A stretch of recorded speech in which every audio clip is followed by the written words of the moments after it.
Эхэ чи ялагдсан. Шидэт эрдэнэ бидэнд өг. Хүрээлвэхийн данавчны дэвэлд сүүлийн хүч данж дууддаг гэсэн яриаг сонссон биз дээ. Би чиний оронд байсан бол сүүлийн хүчээ дуудахгүй байсан эдрий. Чи яаж?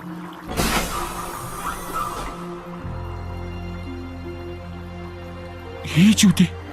Би энэ бүхнийг тэрний төлөө хийсэн эдрий. Чиний бас бидний төлөө. Баава. Яагаад?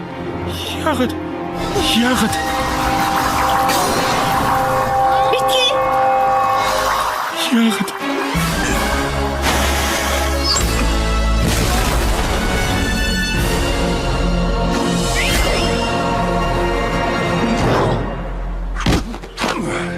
Ээжийг чинь амьлуулах боломж байна. Хатагтай цог та хоёрын шидэт эрдэнэ байх нь хангалттай. Битгий.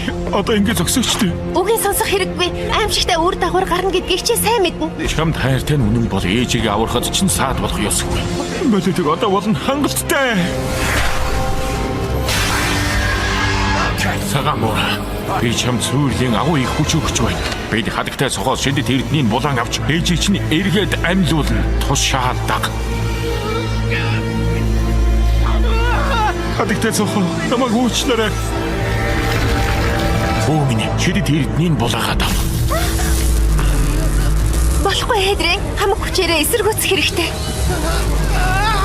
Яаж зөв хэлж байна? Эдрийн хүчээ над руу чиглүүлж болохгүй. Би юу хийх юм мэдэхгүй байна. Хатагтай.